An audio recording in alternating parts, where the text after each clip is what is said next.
You know, it's interesting that the two issues which this conference is concerned, representative democracy and the education of an informed and engaged citizenry, have long been on the American agenda. And to better appreciate why these twin issues continue to be matters of concern, it may be useful to look briefly back to the founding era. And I'm very indebted to Tony Carrata and the very fine introduction that he gave to this particular era.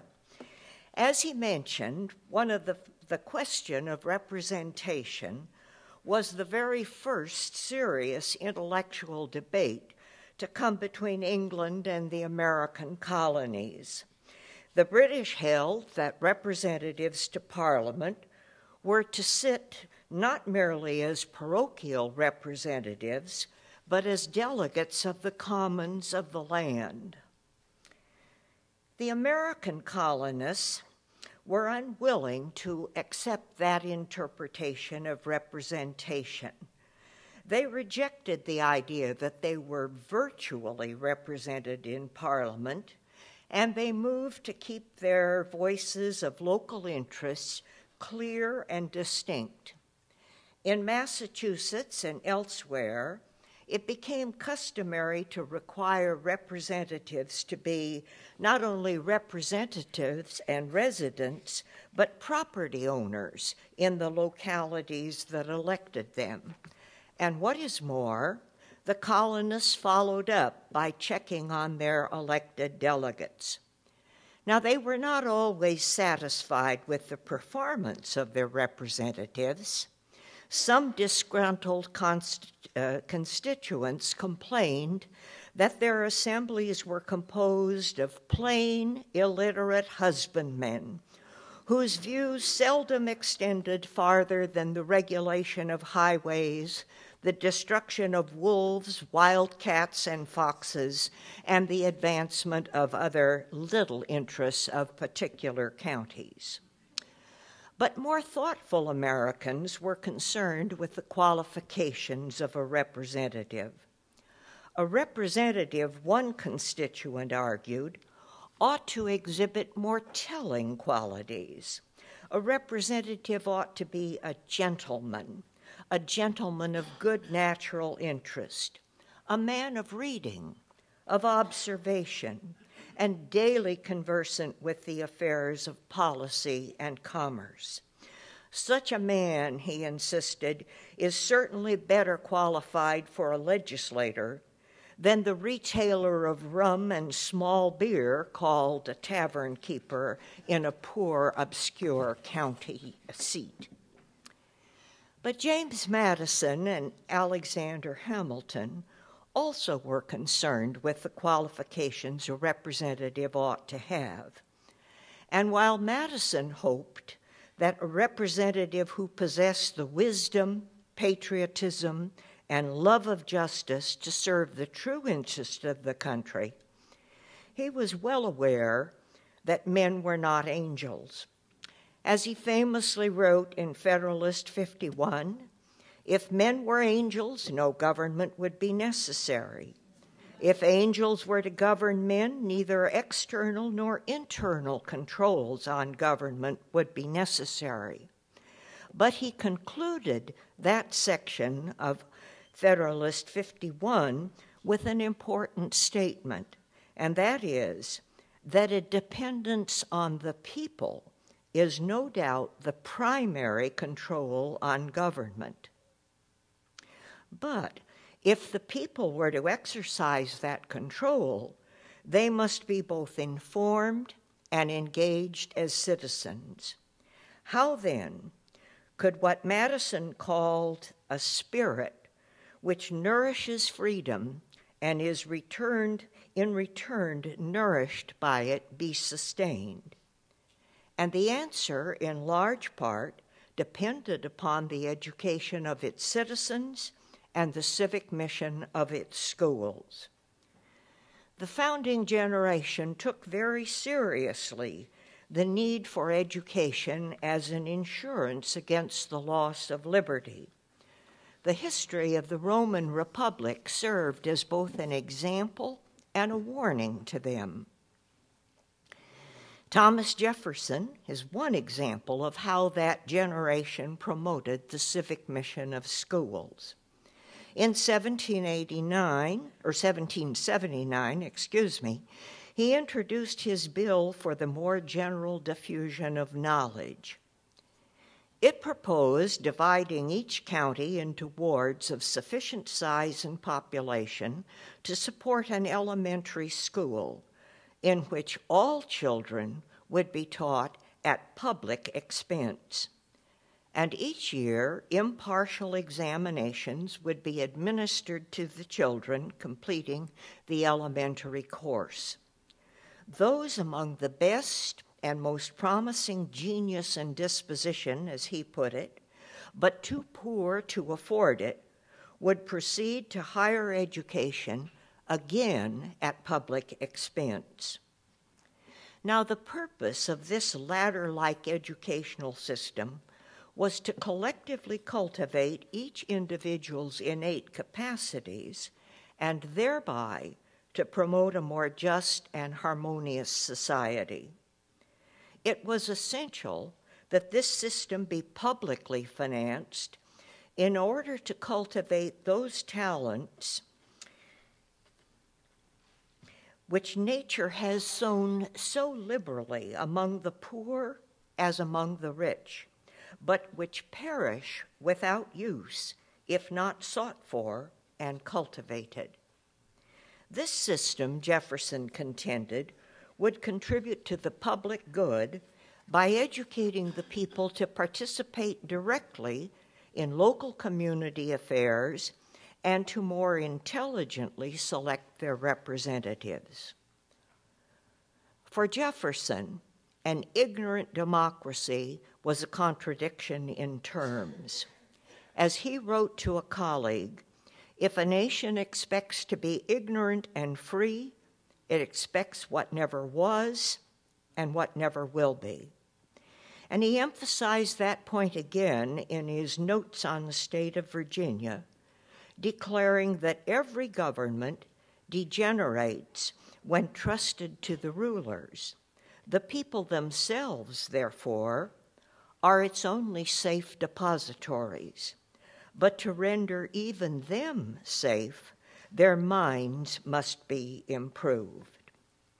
Now, as we contemplate the admonitions of our forebears, it still seems to me paradoxical that after more than 2.5 centuries have elapsed, it's still necessary for us to explain the connection between education and democracy. And yet, in this month's issue of Foreign Affairs, Secretary of State Condoleezza Rice writes about the symbiosis between education and democracy. And she contends that access to education now is one of our critical national security interests. Her words, "Indeed, one challenge to the national interest is to make certain that we can provide quality education to all, especially disadvantaged children.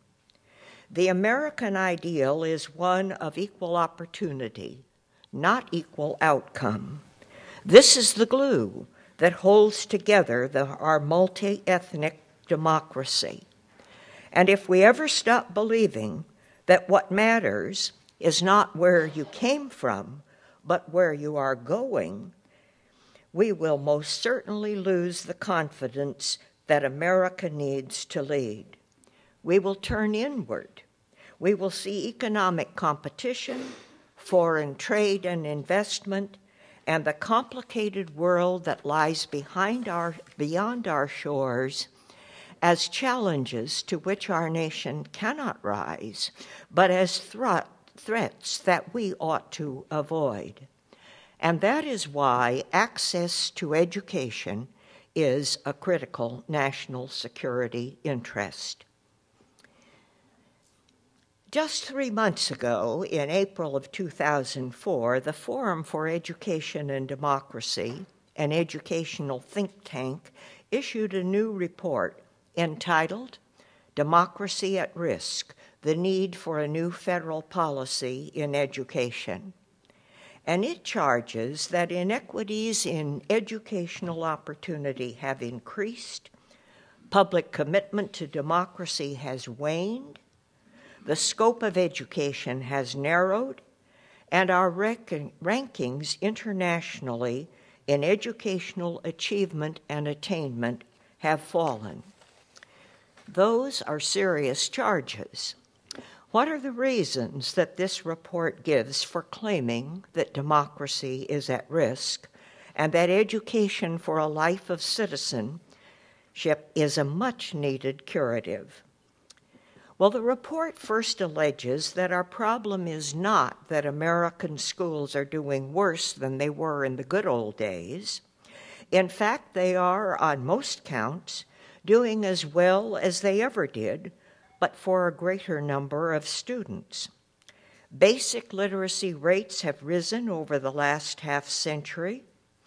More students are participating in a greater range of educational opportunities at the secondary and post-secondary levels.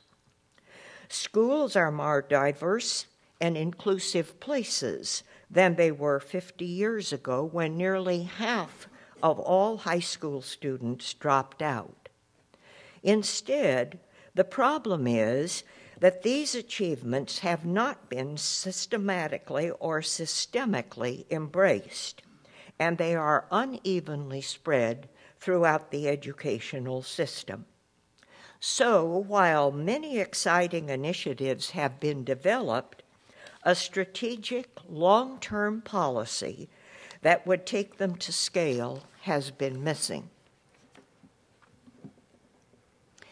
A second reason for concern that this report cites is that international studies confirm that the United States educational system not only lags behind most other industrialized nations in academic achievement by high school, but it also allocates more unequal inputs and produces more unequal outcomes than its peer nation.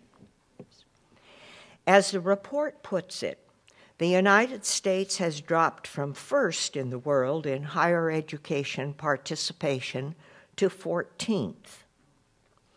Although about 60% of our high school graduates go on to college, only about half of them are well enough prepared and supported to graduate with a degree.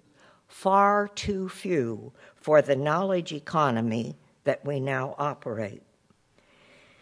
In gains in a college degree, only about 30% of an age cohort in the United States gains a college degree, compared to 50% in the OECD countries. And for students of color, the pipeline leaks are more profuse at every juncture. Only about 17% of African American young people between the ages of 25 and 29, and only 11% of Hispanic youth has earned a college degree by 2005, as compared to 34% of white youth in the same age bracket. Now that's interesting, because by the year 2025, young people of color will be a majority in the public schools of America. And investment in their education, therefore, becomes a matter of great importance. A third reason for concern is that undereducation of anyone in this country is a threat to democracy. The loss of society and to society from undereducation has been well documented in terms of income and productivity, but the grave loss to democracy is not fully appreciated. The enduring gap in participation between the groups with the least and the most education suggests that the education debt that begins in school continues to accrue throughout an individual's lifetime. The students most poorly served by our educational system go on to be adults with the least voice, the least involvement, the least influence in their communities. And with unequal education, we set up a cycle whereby today's young people, ill-served by public schooling, become tomorrow's adults who are ill-equipped to make other public institutions work for them. Unless we make progress toward education for democratic participation today, underserved students will be tomorrow's disenfranchised citizens, and quite possibly the parents of the next generation of underserved students as well. Now, you know, throughout American history, every generation has wrestled with the challenge of establishing and maintaining a system of public education that will provide for individual advancement and at the same time nurture a citizenry that is informed, engaged, and committed to this nation's ideals and values. As Wendy Purifoy, the president of the Public Education Network, tells us, historical images of public engagement tend to be dramatic. Suffragettes chained to the White House gates, civil rights activists marching on Washington, war protesters burning flags and effigies. And therein lies one of the biggest challenges of public engagement, the idea that in order to effect change, there has to be a huge turnout, a dramatic event, a constitutional amendment. Such misconceptions, along with the fuzzy terminology of engagement, have kept the vast majority of ordinary people from seeing a role for themselves in public engagement. Now, historical images like that to the contrary, there are a number of remedies that ordinary Americans can employ. Thanks to research, we know now effective ways and means that can be employed to enhance the understanding, participation, and commitments of students and the citizenry at large. And for the sake of brevity and convenience, I'd like to group them into two categories. First, remedies that are effective and needed in the classroom, and second, remedies that are needed at local, state, or national policy making levels. First, classroom remedies. We now know from evidence, from a plethora of studies, what are the most important and most practical practices to use at the classroom level. The civic mission of schools has grouped them into what it calls 6 promising approaches to education in civics. And they are, first and foremost, just providing instruction in government, history, law, and democracy. Second, the discussion of current local, national, and international issues, particularly those that are seemingly to young people important to their lives.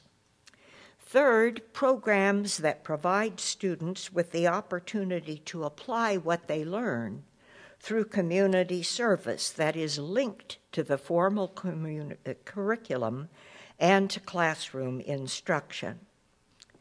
Fourth, extracurricular activities that involve students in their schools and communities. And fifth, student participation in student governance. And finally, students' participation in simulations of democratic processes and procedures. I am not going to pursue the classroom effective practices any further because other speakers later in the course of this seminar will be addressing those issues. I'd like to turn then to issues of policy making and call your attention to at least 3 areas that are in need of remedy. First, the need to restore balance to the school curriculum and to recommit schools to their civic mission. Second, the need to ensure that all students are taught by teachers who know their subjects and how to teach them. And third, the need to develop improved measures of desired civic outcomes. You know, the notion that a well-balanced curriculum is essential is certainly not new. Across the centuries, philosophers and great educators have insisted that schools should serve the twin purposes of developing the talents of individuals and educating for citizenship. Aristotle wrote that education must be concerned with developing what he called the democratic type of character that creates and sustains democracy. And he believed in a uniform system for all that would be a system of public education. In that, the young would learn not only reading and writing, but drawing, gymnastics, and music as well. Cicero contended that a well-educated individual should exhibit mastery of rhetoric, literature, history, government, law, and philosophy.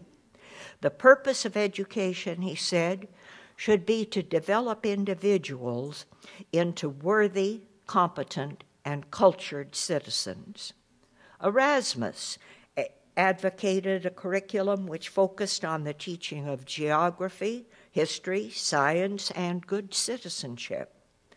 The humanists in both England and Germany stressed the need for an inclusive curriculum in which literature, history, sports, music, and even dancing were taught to all students.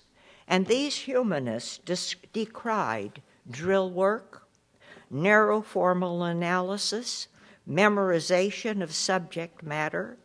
Schools instead, they said, should stress broad ideas, cultural values, and the attainments of individuals and the promotion of a harmonious and responsible citizenry. The idea of a well-balanced curriculum has found support also for many years among American educators and among the public generally. Recently, however, there has been a shift in the public's view of the purposes of public schools.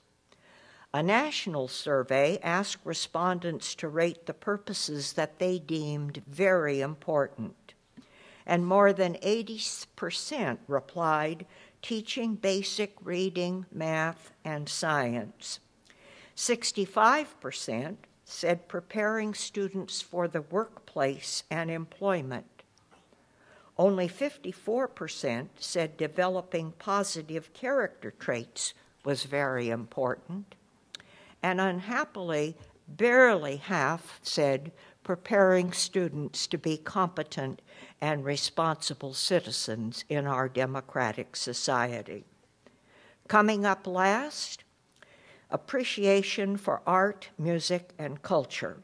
Less than 35% of those surveyed believed that the arts were a significant or necessary part of the curriculum. Now, it's become very popular to place all the blame for our currently unbalanced curriculum on the No Child Left Behind Act. Teachers in school now spend time on what they must test, especially if the tests have high stakes. NCLB requires testing in reading, mathematics, and science, but not in civics, much less in the arts. Blame, however, needs to be more prominently and broadly shared. Our unbalanced curriculum is a reflection of public attitudes, and both those attitudes and the No Child Left Behind Act certainly are in need of correction.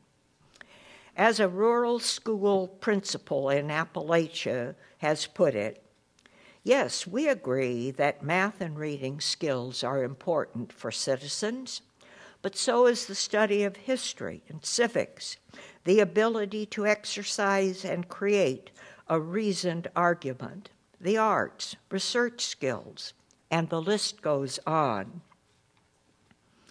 Our curriculum must not be and must not allow itself to be so narrow that it reduces itself to the lowest common denominator. Improving test scores in this so-called country of ours may be basics, but it is not sufficient, and it certainly is not a worthy effort on the part of a democracy that it purports to serve. A second area that is in need of remediation is that of the quality of teachers. Recent research underscores what we've known intuitively for a long time. The single most important school influence on student learning is the quality of the teacher. The effects of a good or a very poor teacher last long beyond a single year, influencing their students' learning for many years to come. Reflect for a moment, if you will, on your own experience. Can you recall one very good teacher who has influenced your career path or your outlook on life?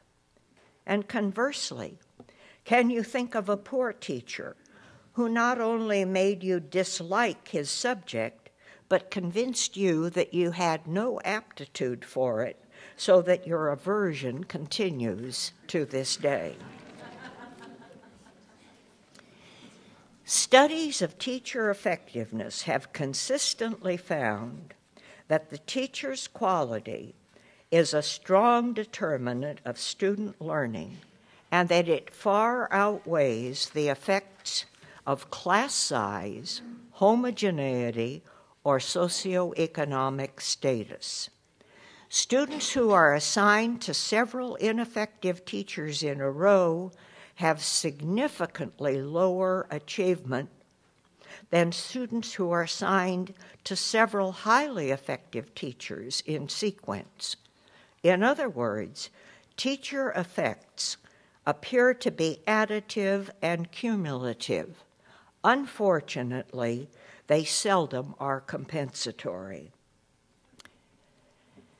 The federal government now plays no direct role in the preparation of teachers, their licensure, or their ongoing professional development. Concern with a perceived lack of teacher quality prompted the government to add a provision to the Higher Education Act of 1998, and it requires states to report the percentage of prospective teachers who pass state licensure examinations by higher education institutions. In addition, the No Child Left Behind Act requires states to establish criteria for a highly qualified teacher and to ensure that every child is taught by an individual who is certified to have subject matter expertise in the course he teaches. Meeting this requirement, however, is a particularly difficult challenge in middle schools because middle school teachers tend to be certified in elementary education and not in the subjects that they teach. Also, this becomes a particular challenge in rural and high-poverty urban high schools. In the year 2000, 1/3 of the students in high-poverty schools took at least one core curriculum academic course with a teacher who had neither a major nor a minor in the subject. Now, in many states, schools serving the highest need students are experiencing a revolving door of inexperienced teachers and of teachers who are not trained in their subjects. A survey of more than 2,500 California high school seniors and juniors that lasted for the 2-year period of 2005 to 2007 found that their civic learning opportunities depended to a very large degree on 4 factors. First, the student's race, the student's academic track, the school's average socioeconomic status, and most importantly, the quality of its teachers. The need to address the problem of teacher quality and their distribution is urgent. The report of the Forum on Education and Democracy concludes that while we worry about the supply of doctors, engineers, and technicians, we seem to ignore the supply of teachers who will educate the highly skilled workers and thoughtful citizens of the future.